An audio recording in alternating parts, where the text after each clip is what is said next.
賢いな。はい、ババンババンバンバ、アビバビバビバババンババンバンバ、アビバボのあれババンババンバンバ、アビバビバビバババンババンバ、アビバボの、はい、藤子さんでございますよ。本日もお付き合いよろしくお願いいたします。この番組はお休み前の約1時間、10時5分ぐらいから11時ぐらいまでの間、皆様と楽しい時間を共有して、いい夢見れるライブを目指しておりますので、皆様積極的に参加してくださいませ。で、番組の前半はにゃんこにカリカリを用意しておりますので、猫の姿がそこそこ楽しめると思いますので、猫目的で参加される方は、ぜひ番組の冒頭にスマホを握りしめ、パソコンの画面にかぶりつき、息も止めて瞬きもせず、ご視聴いただくことをお勧めしておりますよ。そしてそのままくたばらないようにご注意くださいませ。ちゃんとチャンネル登録とグッドボタンを押して、スパチャを投げてからくたばるようにしてくださいね。で、今画面に収まっておりますのが、白黒のクータくん、白茶のゆりさん、画面に収まっておりませんが、三毛猫のたまちゃん、チャトラのまさるくん、グレーのぐーちゃんと、我が家には全部で5匹のかわいい猫ちゃんがおりますよ。で、5匹のかわいい猫ちゃんがいる生活ってどんな感じなのかなっていうのをちょっと楽しんでいただけたらいいんじゃないのかなと思いますよ。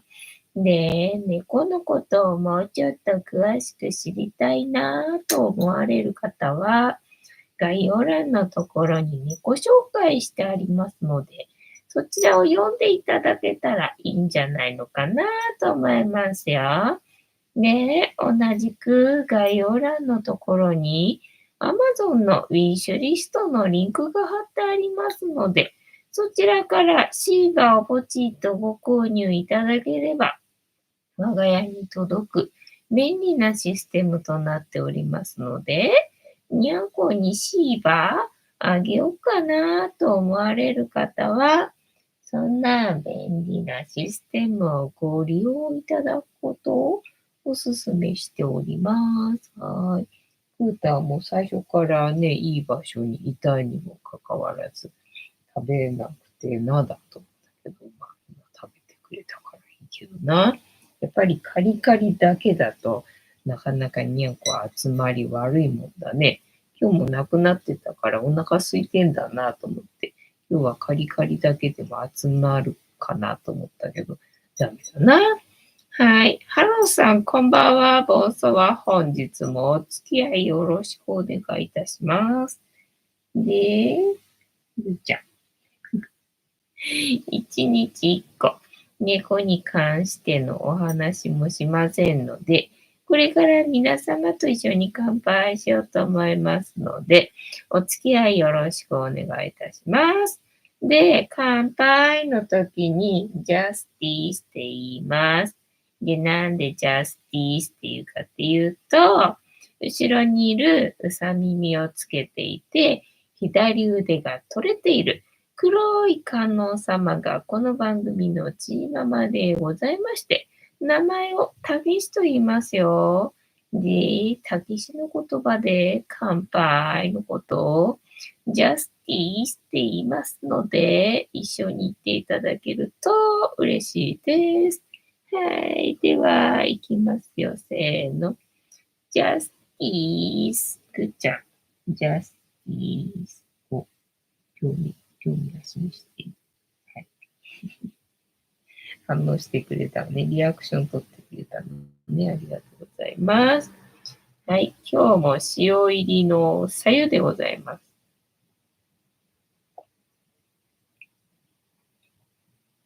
あ、いい塩梅だな。今日もというか、今日は塩入りのさゆ。朝沸かしたお湯がね、結構残ってたんで、温度的にはちょうどいい、飲みやすいぐらいに、冷めててな。塩の量もいい塩梅で、美味しい白湯でございますよ。太郎さん、お餅はまだ食べてますか？まあ、全部食べちゃったからね、食べてないよ。で、まあ、備蓄用のがまだ残ってはいるけどね。まあ、一袋食べちゃったから、まあ、次食べるんであれば買い足してから、まあ、新米のね、季節になるとさ、なんか餅も出てきて安く売ってるっぽい感じだから、まあ、その時に一袋ちょっと買い足してからかな、みたいな感じなので、今は食べておりません。今は魚の缶詰を食べております。今日はチートデーで食べておりません。けんたまさん、今夜もジャスティス。藤子さん、皆様、こんばんは。ボンソワ。本日もお付き合いよろしくお願いいたします。そういえば、あずきバーのさ、こしあんバーコシアンバーの発売って今日じゃなかったっけと思ったからさ、まあ今日昼間ちょっと出かけたんだけど、帰ってきてからさ、コシアンバー買いに行かなきゃと思って、まあ全国のスーパー、コンビニで売られてるっていう話だったので、じゃあね、目の前にまず前バスに行ってみようと思ってさ、前バス行ったんだけど、前バスでは全然売られてなかったのね。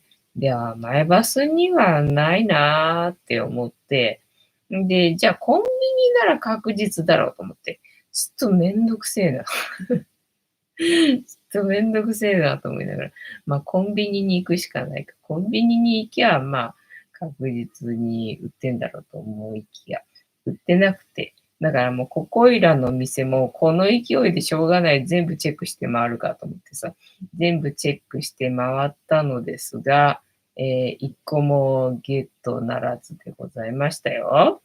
てんたまさん、今日ですが、売ってないですね。あ、じゃあ合ってたんだね。こんだけね、もうゆりたん、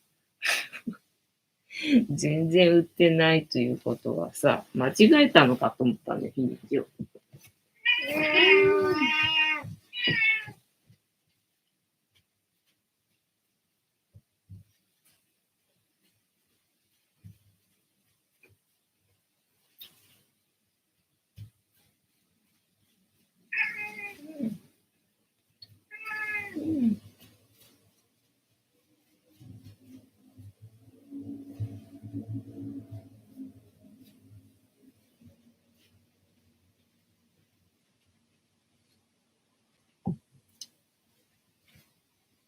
くーたん何なんだよ。はい、今日は思いっきりおしっこ処理班でございますな。おしっこ処理班でございますね。今日は出かけてる間にぐーちゃんがどうもさ、変換の発作を起こしたっぽくってさ、で、なんか様子おかしいなとは思ってたんだよね。なんとなくちょっと様子おかしいなと思いながら、まあしょうがないよね。普通に用事があるから出かけてさ。で、帰ってきた時にさ、マチャがぬるって出てきたわけよね。でマチャが出てくるって珍しいなと思ってさ、何があったかなと思ったんだけど、まあでもね、なんか特におしっこの匂いがね、強烈にするっていうわけでもなく、いつも通りかすかに匂ってるみたいな感じだったんでさ、別になんもないかなと思ったんだけど、で、マチャが椅子の上をさ、なんかクンクンしてるからさ、おかしいなと思って。そしたらまあ、おしっこがね、かけられてる様子があったんで、まあでもそれだとね、ゆりたんのおしっこっぽい感じだったからさ、なんか違うなと思って。なんでね、なんだ、この辺でなんか湿ってるところ、あったあったみたいな感じでね。で、それで、掃除してみたら、まあ、ゆりたんのおしっこにしては多いけど、ぐーちゃんのその発作の時に大量にするおしっこに比べたら全然少ないんで、なんだろうなぁなんて思ったんだけどね。まあでもぐーちゃんよだれ垂らしてね、変わった声を出しながら泣いてたんで、やっぱりな、みたいな感じで、ね、発作起きたっぽいなっていう感じだったので、ね、発作起きてる様子は今日は見なかったけれども、なんかちょっとね、なんかぐったりしてる感じで。だからもうここから動かない。全然動かないんですねっていうね、感じだね。たまちゃん来たね。たまちゃんお腹空いたんかな。今日は起きてきたね。いつも寝てるからな。この時間、ガン寝してるからな。てんたまさん。セブンやローソンにもないらしいです。そうそうそう。セブンはまあ、この辺ないからあれだけど、ローソンも見たし、ファミマも見たし、ね、で、スーパーも見たし、で、なかった。で、ドラッグストアも行ったんだよね。まあ、月夜系のドラッグストアにも行ったけど、全然なかったな。てんたまさん、セイコーマートに売ってた報告があります。じゃあ、全国だけじゃなくて、北海道だけだったのかもね。てんたまさん、今夜も、はい、もういつも通り、ちょうど外して、ね、いっぱいこんなに敷物敷き詰めてるっつうのに、ちょうどギリギリ外してくれるのよね、上手にね。ありがとうございます。感じな。お気に入りさん、こんばんは、ボンソワ。犬の散歩中です。お散歩中に歩きスマホですかね。ちょっと迷惑なんで、みたいな感じかな。こだてまみさん。まみさんかな。こんばんは。はじめまして。ボンソワ。本日もしぶとくやっておりますよ。てんたまさん、お気に入りさん、こんばんは。こだてまみさん、はじめまして。お気に入りさん、つぶやきさん、てんたまさん、こんばんは。こだてまみさん、はじめまして、こんばんは。皆さん、体調気をつけて。てんたまさん、犬の散歩をしながら配信に参加されるとは器用ですね。ね。器用だよね。危ねえなっていう感じよね。そうで、なんか、それで思い出したけど、さっき、ショート動画でさ、リュックを前に背負ってる人、なんか、こういう人って、なんか無能すぎて意味不明なんだけど、どう思いますかみたいな。なんか、ツイッター、X かなんかの、書き込みがあったらしくてさ、ね、なんか、あ、そうなんだ。そういうふうに思われてるんだ。そういうふうに思われてんだね、みたいなね、感じがあったよね。あと、それのシリーズで、なくなっても困らない県とかっていうのでさ、思いっきり北海道をさ、消されてて。北海道なくなったら食料なんですけど、みたいな感じね。で、あと関西方面を思いっきり消されてて、で、関西もね、やっぱり食料なんていうかさ、まあ、それでは、なんだっけ、観光地がなくなるっていうので、反撃されてたけどさ。で、一番かわいそうなのがカウントされてない、沖縄っていうオチがさ、面白かったんだけど、そんなのさっき見てさ、なんだろう、この書き込みした人な、北海道と、関西全部消してるの。なんでこの人、亡くなって困らないって思ってんだろうっていうのが、すげえ不思議だったな。で、ね、困る県っていうのだけ残してみたけどさ、日本終わってるけどいいんすかねみたいな。そんな感じでさ、もうほんとなと思ってな。日本なくなって困らないところなんかないと思うんですけどっていう感じでね、ちょっとびっくりね、いろんなこと考える人いるなと思ってさ、どこだっけ。お気に入りさん、棒に当たりそうです。犬も歩けば。犬なのか、犬が犬散歩させてる感じかな。ズッキーさん、こんばんは。ボンソワ。本日もお付き合いよろしくお願いいたします。お気に入りさん、小立さん、こんばんは。てんたまさん、ズッキーさん、今夜は早めに登場ですね。そっか。最後に登場したもんな、この前な。マミさん、今は11月ですね。そうですね。ノーベンバーでしたっけ？ 11 月ってね。そういえば立冬がいつだったっけ？明日だか明後日だか、そのあたり、今週が立冬だよね。冬だよ。冬だよって感じね。まあ、冬ではないけど、今日もね、うちん中だとそんなでもないんだけど、外歩いてると風が、まあ、冷たいのかね。なんか上着着てないとちょっと肌寒いもんね、みたいなね。首が開いた服がちょっと心もとない感じになった、みたいな感じになってきたもんな。まあ、ただ11月だもんね、もうね。11月の割には暑いなとは思うけどね。えーっと、まあ、ミスさん、11月、寒暖差かな。お気に入りさん、ズッキーさん、こんばんは。てったまさん、11月ですが、半袖で扇風機つけてます。四国どうなってんの？四国の気候って何？どうなってんの？そりゃあね、こしあんバーガー食べたかったよな。だから特にアイスが食べたいっていうモードではないけどさ、いや、今日こしあんバーが発売の日じゃなかったっけ？買いに行かなきゃいけないのにと思ってさ、ね、ちょっとこう、ね、なんか肌寒い気がするみたいな中さ、ね、うろついたけれども、一個もゲットできず。どうなってんの、四国はな。マミさん、11月連休、ああ、そうだった、連休だった。連休の最終日だったんだっけ、今日ってね。猫かな、これは。犬と比べて猫っぽいな、これだな。猫ちゃんはどんなこと、試されてますかかな。お家の室内。ズッキーさん、30分後に抜けて、また入ります。なんか忙しい中参加してくれてんだね。ありがとうございます。マミさん、11月、半袖びっくり、風邪ひくよ。すげえ自分の、なんだ、観念を人に押し付けてくる人だね。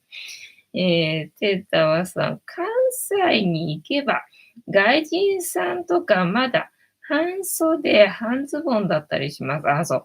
外人さんってそうなんだよね。日本人と体の作り違うからさ、その寒さを、感じる、なんだ、センサーが日本人の半分以下っていうのかな。なんかね、すげえ少ないみたいなんだよ。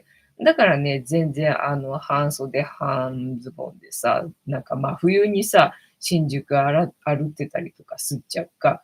だからなんだろう、間違っちゃったのかなって思うんだけどさ、そのね、来る前、日本ってあったかい国だろうと思ってきたら寒かったみたいなね。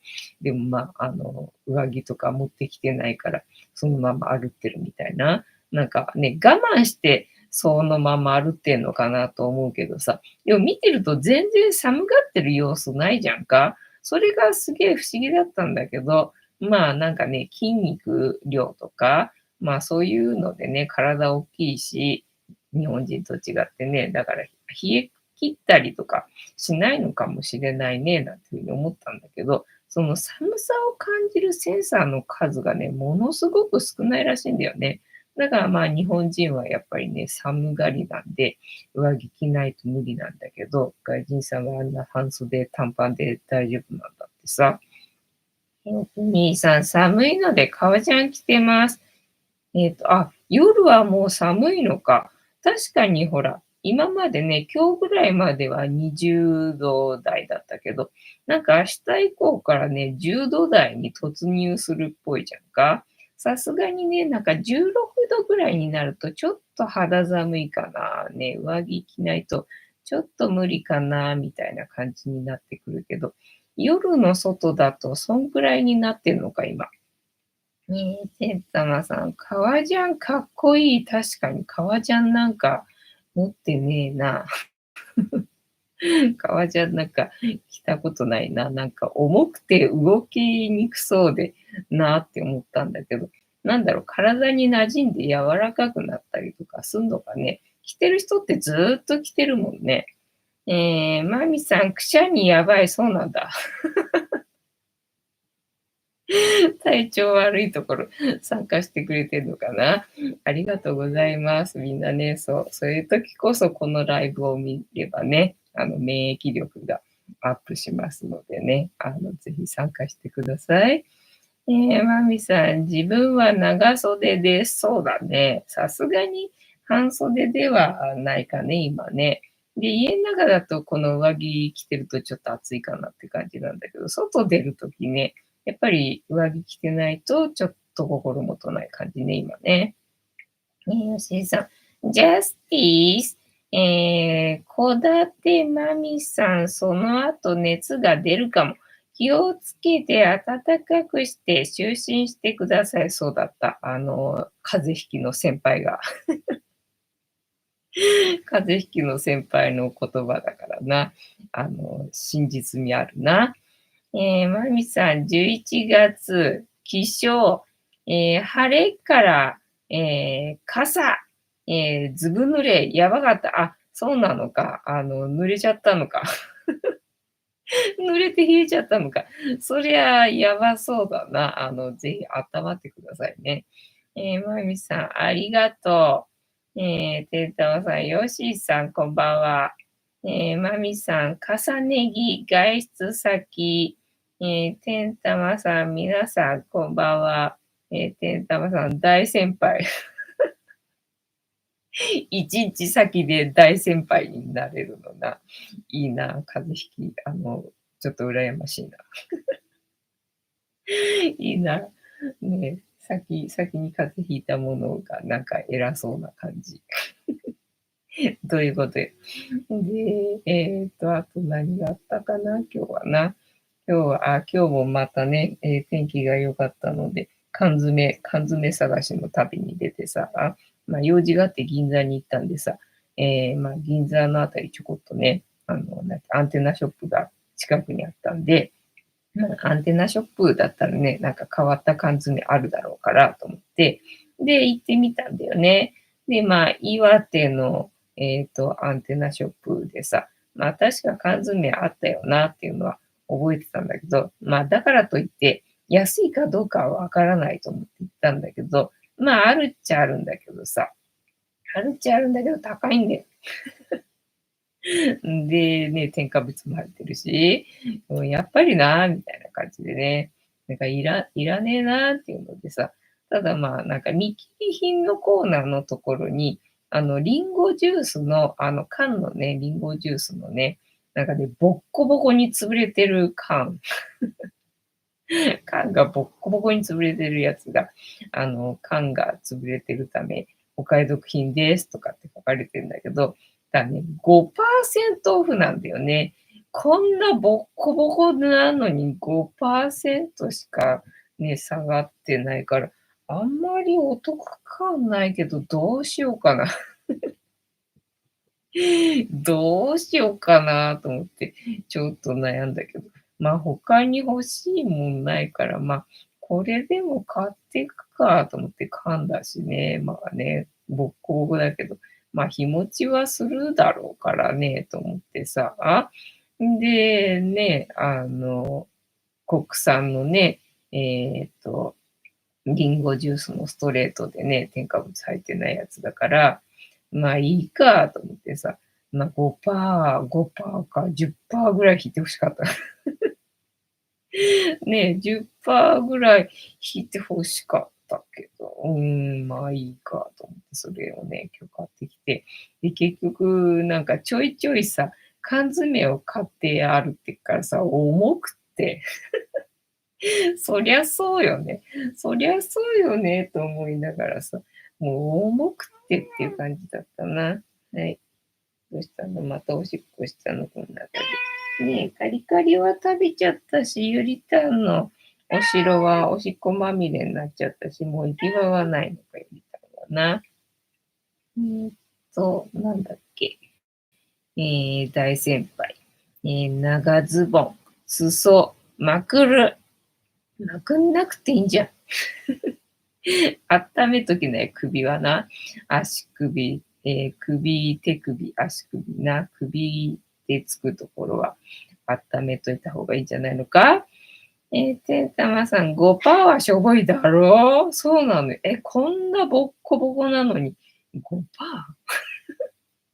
だからさ、140円の缶だったわけよね。それの5%なんで、値引きされて133円なんで、7円しか、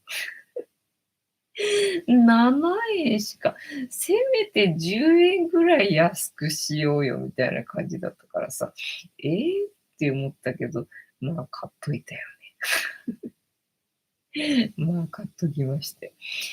ハローさん、もう11月。私にとっては、薬丸汁好きになりました。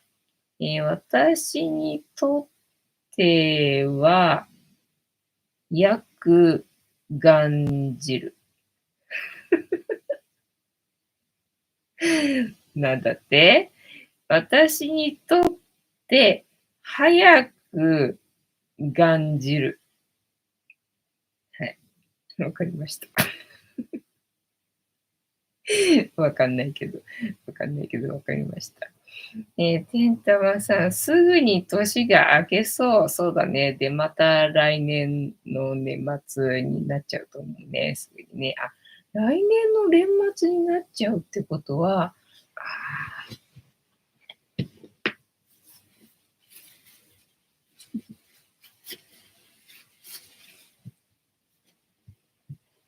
7月5日は無事にこなせたっていうことだね。おめでとうございます。おめでとうなのかどうなのかわかんないけどな。死んじまった方がきっと楽だろうからな。えーったぬこさん、こんばんは。ボスは本日もしぶとくやっておりますよ。てんたまさん、たぬこさん、こんばんは。ハローさん、すいません。たぬこさん、てんたまさん、こんばんは。ハローさん、早く感じるです。早く感じる。なんかさ、早く感じるで、缶の汁を、今ね、缶詰集めてくる。想像しちゃって今ね、ちょっと一人で面白くなっちゃった感じでございます。で、缶詰を買いに歩って、で、銀座歩ってた時に、でっかいセブンイレブンがあったんだよ。で、この辺セブンイレブンなくなっちゃったんでさ、コンビニも昨日は回ったんだけど、セブンイレブンは回ってなかったから、でかいセブンイレブンだから、ここにはあるかなと思って、そう、最初駅降りたところにセブンがあったんで、そこにあるかと思って最初行ったんだよね。でもそこはね、あまりにも小さすぎて、全然缶なんか置いてなくて、ないわと思ってさ。で、でっかいところがあったから、ここならあるかと思って行って、まあ確かにね、あったんだよね。で、ノルウェー産のサバだったかな。イワシだったかサバだったか、多分サバかな。サバ缶があって、ノルウェー産かと思って。私が探してんのは国産の添加物が入ってない300円ぐらいまでの魚の缶詰なんだけどと思いながら、ノルウェー産って書かれてるから、もういきなり条件をね、満たしてないから、どうしようかなと思ったんだけど、中国産じゃないからね。私が国産って言ってるのは、中国産とか、そういうのはやめとこうっていうのでね、国産にしとこうっていうので探してたから、で、高いんだよ。その缶もさ、高いんだよね。だから、決して安物っていうわけではないから、ノルウェー産だから中国産とかそういうんではないからね、なんか安く済まそうっていう外国産っていうものではないから、じゃあこれはいいかと思って、高いからどうしようかなっていうところがあって、ちょっと値段高いんだよねっていうのでさ、ただ添加物入ってないからね。じゃあそれと、みたいな、なんかセブンはね、ちょっと条件が外れちゃってるんでどうしようか、みたいな感じだったんだけどさ、せっかく缶詰ね、見っけたから、とりあえず買うでしょと思って。なんか缶詰を買う締めに買われてんだけど。で、あとなんかね、オリーブオイル漬けの、それはイワシかな。オイル漬けのイワシがあって、で、それがオリーブオイル使用、MCT オイル、配合みたいな感じのでね。まあ、それは別にどうでもいいっちゃいいんだけど、まあ、オリーブオイル漬け、まあ、オイル漬けの缶詰自体が今までね、購入してないんで、まあ、オイル漬けっていうので、まあ、ちょっと違ったところでいいなっていうのとさ、まあ、オリーブオイルで漬けてるんだったら、まあ、確かにね、安心感もあるから、じゃあ、まあ、これは買ってもいいか、みたいな感じでね、ちょっと高いんですけどと思いながら、セブンイレブンでそれを買って、で、あと、どこ行ったんだっけ。あとあれか、サバ缶じゃなくてね、イワシ缶だったかな。前にね、セブンイレブン系列セブンイレブンってなんだっけ。ヨーカドーか。ヨーカドー系列か。だからうちのちょっとね、離れたっていうの、まあ、うちから見えんだけどさ、うちから見えんだけどね。道路渡っていかなきゃいけないところが、まあめんどくさいんでさ、遠いなって感じてるスーパーがさ、ヨーカドー系列っぽいんだよね。今日なんかね、お惣菜で、エビのせシューマイっていうのがあったわけよ。全然今日はお惣菜買うつもりじゃなかったんだけどさ、そう、今日ね、ぬか漬けを初めてやったの、話どんどん変わりますが。ぬか漬けをね、人生で初めてね、やったんだよ。で、まあ、ぬか漬けにするのにね、良さそうな野菜が、まあ、安く売られてたら、ついでに買うかと思ってさ、まあ、その時は、なんだっけ、こしあんバーか。こしあんバーを探してうろついてた時だったんだよね。だから本当は今日はそこのスーパーは前にほら缶詰買いに最初に走ったとこだから、品揃えは分かってるから、別にいいやと思ってさ、缶詰は買うつもりじゃなかったんだけど、だから買わなかったんだけどさ。で、最初にそこで、サバ缶かなと思うんだけど、なんかセブンイレブンのマークついてたんだよね。だから、あ、そっか、セブンイレブンに行けばこれ置いてあるやつなんだなと思って、で、それはね、多分ね、置いてあったと思うんだよね。で、これ多分最初に買ったやつだなと思ったんで、で、それは、じゃあいいやと思って、とりあえずやめて、だってスーパーで買った方のが多分値段的にさ、同じ商品なんだろうけどさ、セブンで買った方がきっと高いだろうからさ、それはスーパーで買った方がいいよねと思って、で、やめて、で、イワシ缶があったのかな。で、このイワシ缶はスーパーになかったよなと思ったんで、で、それも買ってね、だから3個セブンイレブンで買って、で、アンテナショップでジュース2本買って、で、重くてさ、で、何の話だっけぬか漬けの話か。なんでぬか漬けの話になったんだっけ。そう、アマゾンで、ぬか床、初心者でも、あの、野菜を漬けるだけですぐ食べられるっていうやつがあって、で、ね、その缶詰の毒素をデトックスするのに、なんかその酪酸もデトックスにいいみたいなんだよね。で、その酪酸を取るには、ぬか漬けでしか取れないらしいんだよね、酪酸っていうのはね。なので、じゃあぬか漬けやろうかなみたいな気になって、で、ぬか床を買ったわけよね。アマゾンでね、1000円ぐらいでね、送料無料だったんでね、買って、で、それが届いて、でね、じゃあやるかと思って、で、うちに今ある野菜がさ、油中の野菜と思って、で、最初大根買ったじゃんっていうのでさ、で、パロディ動画撮るためにカレー作るのにさ、人参買ってきたじゃん。で、その人参がまだあるんでね、なんかぬか漬けにつけられるのは、うちにあるのは、大根と人参があるなと思って、で、なんかね、水分があるやつってさ、難しいっぽいっていうのかさ、水が出ちゃうんで、そのぬか床の手入れをまたね、してやらなきゃならないっぽくってめんどくさいっぽいから、できれば汁が出ない方がいいもんなと思って、じゃあ、人参でもつけるかと思って。で、ただ一人なんでね、そんなにね、食べれないっていうの？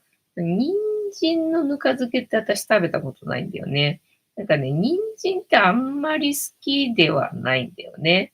だからカレーとかさ、そういう味の濃い味付けされちゃってるとか、あとは人参炒めたのとかは食べれるんだけど、なんか、あんまり生の人参、スティックの人参みたいの、そういうのをね、食べる気はね、しないんだよね。だから人参ぬかにつけちゃってもね、そんなにもしかしたら好きじゃないかもしれないからと思って、で、1本だとちょっとね、好きならそれでもいいけどさ、ね、ちょっと好きじゃなかったらあれだからと思って、半分半分つけてね、で、きゅうりがやっぱりね、基本みたいな感じで、で、きゅうりはちょっとね、水分があるから、早めに、出してやった方がいいみたいなんだよ。で、人参は水分がないから、ちょっとね、時間かかるっぽいんだよね。で、いろんなところでさ、全然違うんだよ。浸かる時間がさ、目安がさ。で、もうわかんない。計算するのめんどくさいから。どうせズボラなんだよな。適当にはなるのはもう初めから分かっちゃいるんだけどさ。せっかく自分でそうやってさ、めんどくさいのに思いしてさ、食べるんだから、美味しく食べたいじゃんかっていうのがあってさ、できるだけ。ね、だからね、失敗しないで食べたいじゃんかっていうのがあって、で、きゅうりがなんかね、15時間なんだって、冷蔵庫の中でね。15時間で、ただ最初は塩味がね、濃くついちゃうから、早めに出してやってくれよって話だからさ。で、人参は書いてなかったんだよね、その袋にはね。書いてなかったんだけど、浸かりにくいって考えたら、24時間ぐらいがいいのかねと思って、ただ最初は塩分がね、塩がなんかしょっぱく感じちゃうから早めに出せっていう話でいくと、ちょうどいいのかねと思ってさ、今日の夜、夕方7時ぐらいにつけて、で、明日の昼ぐらいに食べれんのかなみたいな、気でいるんですが、どうでしょうか？皆様、ぬか漬けつけたことありますか？てんたまさん、オイルサーディンですか？オイルサーディンってことか。オイルサーディンっていうことか、イワシの油漬けっていうのは。オイルサーディンってそっか、食べたことないかな、そう考えるとな。てんたまさん、自分はウリ派で、そう、ウリがあればね、いいと思うんだけど、だから基本はキュウリなんだから、キュウリを買ってくればいいのか、ただうちに今野菜あるっちゃあるし、で、一人だからね、家族がいればさ、それこそね、それなりの量つけてもいいとは思うんだけど、一人で食べる量を考えるとさ、そんなにつけても困るよねと思って、毎日毎日できるわけだからさ。だからどうしよっかなと思って。きゅうりもね、なんかちょっとの量で安く売ってればいいけど、最近なんかね、やたら大量なんだよね。なんでもかんでもそうなんだけどさ。大量で、そこそこ値段払わないと買えないような感じになってんでさ、きゅうりもなんか束になって何本ぐらい入ってんだろうね。10本は入ってなさそうだけど、6本ぐらい入ってんのかなみたいな感じで300円ぐらい払わないと買えないみたいな、なんかそんなことになってたと思うんでさ。なんかそれだとなぁなんて思って。でもほら、季節もさ、きゅうりだとさ、変わってきちゃってっから、でほら、株が最近売ってっからさ、株売ってればね、みたいな。次は株でもつけたいかね、みたいな感じ。吉井さん。家の近くにあったセブンイレブンも潰れましたね。セブンイレブンこの世からだいぶ消えたよね。なんかね、銀座のあたりもさ、なんかセブンイレブン前、この辺セブンイレブンじゃなかったっけって思うお店が、なんかファミマとか、なんか他のコンビニに変わってたりとかするんだよね。潰れました。経営者がダメな方に代わって、底上げ弁当などね、なんか話題になってるみたいじゃんか。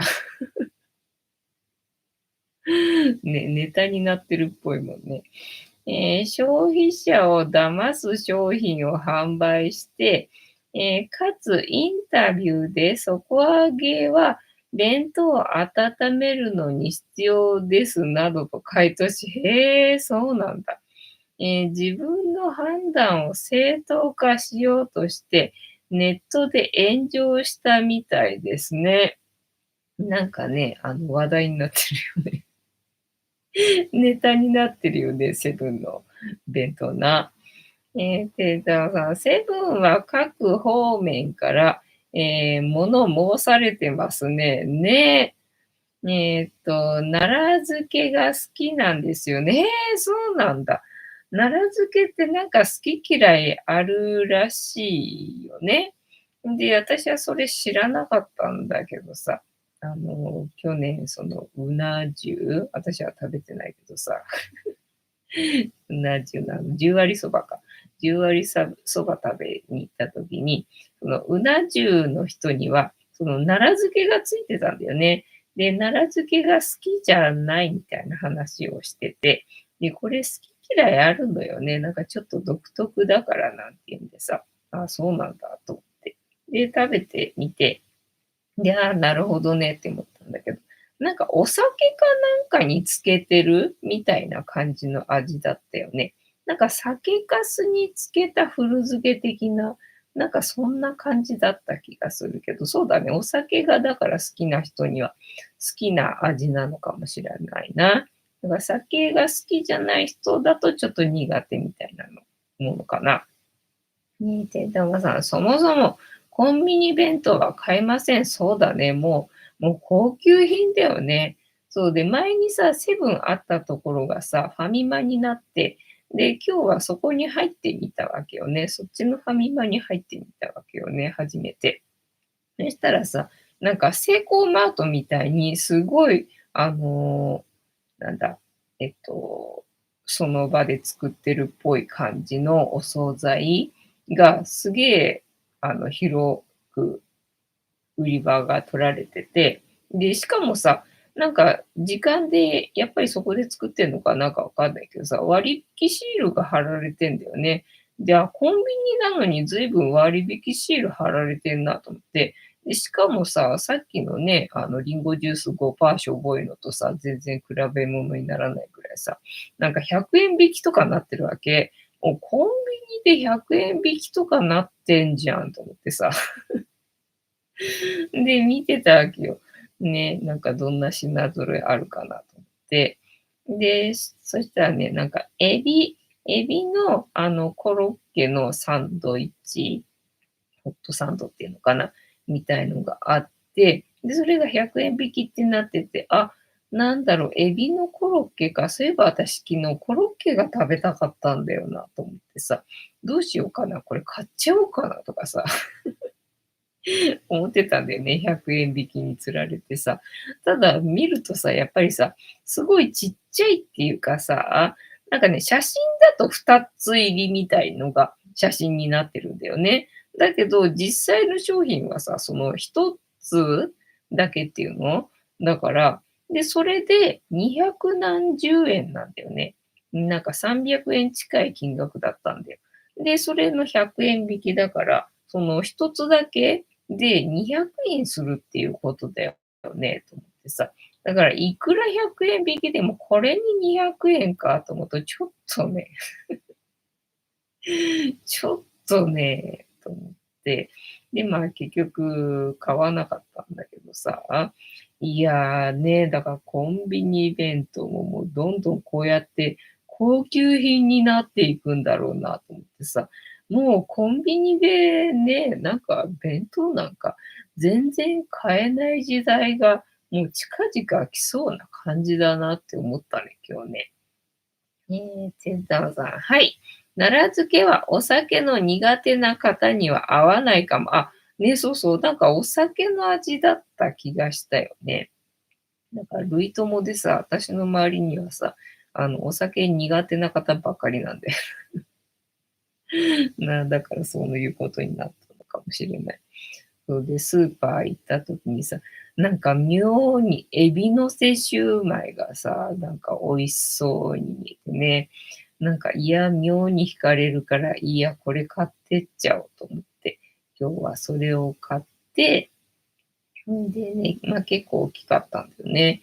で、それがね、まあ最初は6個入りかな？ 6 個入りを見たんだけど、なんかその隣に4個入りがあったんで、あ、ね、なんかこっちの方がいいやと思って、少ない方がいいやと思って、で、それをね、値段あんまり気にしないで買ったんだけど、ただまあ、シューマイ4個にさ、270円だよね、と思って、多分おそらく去年これを買ったとしたら、198円ぐらいできっと買えたんだろうなっていう感じのものが270円だからさ、いや、もうね、もうスーパーのお惣菜も買えない時代が来そうだよなってなんか思って、で、ほら、今日ほら3連休の最終日、まあ最終日とか別に関係ないかもしれないけどさ、休みの日だったわけじゃんか。休みの日だから普段だってまあスーパーなんてさ、混んでるとこだけどさ、休みの日だと家族連れで来たりとか、あとほら、お父さん方っていうの、男性とかも来たりとか、あと、まあ、子供もいたりとかさ、普段よりもまたさらに3倍ぐらいさ、人がいたりとかするのにさ、なんかね、全然スカスカっていうか、まあ、そこそこね、そういう感じのさ、家族連れで来てるなっていう、客層が違う感じはするんだけど、やっぱりなんだろう、そのスーパーでね、休日のお惣菜を買い物できる人が来てるみたいなさ、なんかそういう感じっていうの？お金持ってる人が来てるみたいな、なんかそんな感じっていうのかな。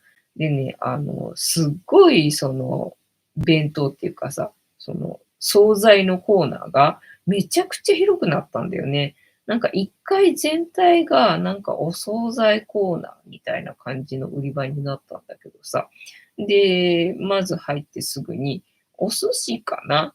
お寿司のコーナーがあったんで、それを見てたらさ、なんか、って思ったんだけど、なんか2貫、なんだろう、タイみたいな魚と、まあ、あとはマグロなのかなと思うんだけど、なんか多分2食あったんで、ね、なんか2貫だけのパックがあって、いくらだったかな？なんかね、値段忘れたけど、なんか、っていう金額だった。っていう金額だったんだよね。なんかスーパーのお惣菜のお寿司でその値段って、は？っていう感じだったんだよ。なんか寿司屋でね、回らない寿司屋で、なんか注文して出てくる金額でもよくね？みたいな感じの金額だったんで、って思って、今そんなことになってんの？と思って。いや、もうなんかスーパーで買い物できなくなる日が近づいてる気がすると思ってさ、ちょっとね、恐ろしくなったよね。えーっと、どこだっけ。てんたまさん、コンビニはクーポンでお酒を買うとこです。なるほど。なるほど、確かにな。コンビニ確かにお酒売り場がすごいもんね。そうだよね。だからお酒を飲む人相手になってんのかもしれないな、今な。あと、払い込みするとこ、そうそうそう、払い込みっていうの、そういう感じよ。だから私もコンビニ使う時ってさ、メルカリとかのそういう商品を発送するときと、なんかお金を受け取るときに、なんかコンビニの ATM でもらってくださいみたいなことがあったときに利用したことがあるのと、あと、なんだっけな、コピー取るときでしょ。で、そう、マンションのなんだっけ、当番の時ね、当番の時にさ、マンションの電気代を払うところなんだよね。ね、なんか買い物する場所ではなくってさ、だからなんだ、YouTube とかでもさ、皆さんコンビニで買い物しますよねみたいなさ、滑り出しっていうのいする人いるけどさ、いや、しませんけど。コンビニで買い物しませんけど、みたいなね、感じになっちゃうんだよね。ズッキーさん、ただいまただいま。空いててよかった。どっかに買い物に行ったんかな。違うのかな。そう、まあ、空いててよかったで、なんで思い出したのかわかんないけどさ、今日の話のネタになんかないかなと思ってさ、最近なんかね、こればっかり食べる、っていう動画をさ、見ててさ、で、今日見てたのが、マックばっかり食べる人の音声を聞いてたわけよね。で、なんかそれがなんでマックばっかり食べようとしたかっていうと、なんかね、めちゃくちゃガリガリに痩せてる人で、で、どうしても太れなくって、困ってるっていうか悩んでる人で、で、どうしたら太れるかって考えたときに、そうだ、マックを食べ続ければいいんじゃないかっていうことになって、で、マックばっかり食べることにしたと。でね、カロリーを見て、カロリーの高いものを1日、まあ3食だか2食だか、食べることにして、で、最初モーニングに行ったのかな。で、そのマックのポテトは好きらしかったんだよね。で、ポテトを食べようと思ったのに、いきなりモーニングでね、ポテトが買えなくて、がっかりしたっていうので。確かにと思ってな。モーニングはフライドポテトはなかったよねと思って。なんだっけ、ハッシュドポテトだったっけだったよねと思って。で、なんだっけ、パンケーキみたいな生地のやつがあるじゃんか。あれが一番カロリーが高いのかな。で、それを、あの、注文したんだけど、ゲロまずだったっつって。そうだ、お口に合わなかったんだと思ってさ。ね、で、そっから、カロリーの高いものを食べ続けたらしいんだけど、で、結果、マックはマジでやめとけっていう、結果に陥って。で、何が起きたのかなと思って。ね、まあ、大概考えられるオチとしては病気なんだけど、まあ、病気も、まあ、あるっちゃあるけれども、なんかそれよりも依存症になってしまって、でね、体重はね、めでたく増えたらしいんだよね。なかなかまあね、増えるのに、それなりにね、かかったんだけれども、まあ結局、マックだけ食べてたおかげでね、10キロ以上ね、増えたんだよね。すげえな、マック。やべえな、マックだけ食べると、そんだけガリガリでどうしても太れなかった人が、10キロ太れるぐらいになるんだ、すげえなとかって思ったんだけど、まあ、とにかくファーストフード依存症みたいなものになっちゃうらしいんだよね。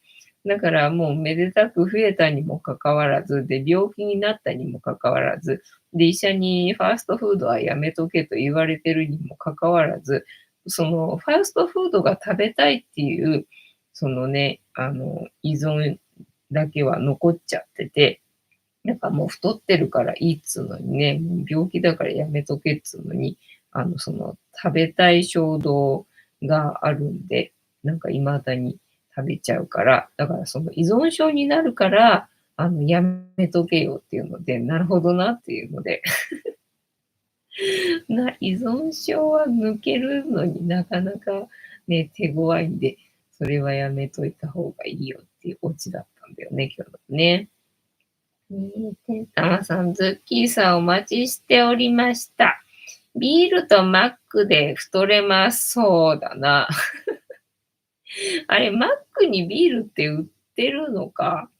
なんかあんまりイメージないけど、売ってんのかね？てんたまさん、家から徒歩1分のところにマックありますか？あ、1分のところにあると買っちゃいそうだな。2ヶ月に1回くらいしか行きませんね。目の前にあるとさ、ちょっと便利だもんね。行っちゃうかもしれないな、そんな近くにあったらな。匂いにやられるよな。まあ、それをね、なんか嫌な匂いと思えれば、もう卒業できるんだけどさ、ね、それいい匂いって思ってるうちは依存症だからね、なかなか抜けらんないよね。こんな近くにあったら、なんかちょっと行っちゃいそうだな。なんか、ポテト食べたいな、ポテト買っちゃおうかな、みたいな気に私の場合はなっちゃいそう。やばい。うちの周りにマックがなくてよかった。というわけで、突然始まるアファメーションタイム。この言葉をみんなで一緒に3回言いますので、お付き合いよろしくお願いいたします。みんなの波動が上がれば、世界の波動も上がる。地球のために言うぞ。はーい。アファメーションタイム。では、いきますよ。せーの。あー、よかった。ああ、よかった。ああ、よかった。よかったね、ぐーちゃんね。はい、よかった、よかった。今日も一緒に入れて、よかったね。今日もおしゃべりできて、よかったね。というわけで、本日も竹縄ではございますが、いいお時間になってまいりましたので、そろそろお開きにさせていただきまして、調子が良ければ11時ぐらいまで毎日のようにやっておりますので、お時間合うときはお付き合いいただけると嬉しいです。で、私の人生の目的は、私の笑顔で私とみんなを幸せにすることですので、チャンネル登録がまだの方はチャンネル登録とグッドボタンを押して、スパッチャーを投げといていただけると、私が笑顔になりますので、よろしくお願いいたします。あと、ご無理でなければ、お友達へのシェアもよろしくお願いいたします。猫の姿が物足りなかったよって方は、このチャンネルには猫の動画がいっぱいありますので、そちらを全部見といていただけたらいいんじゃないのかなと思いますよ。てなわけで、本日もお付き合いありがとうございました。次回も見てくれるかな？はーい。いいとも。じゃんけんぽい。はい。ではでは、いい夢見てね。おやすみなさい。バイなら。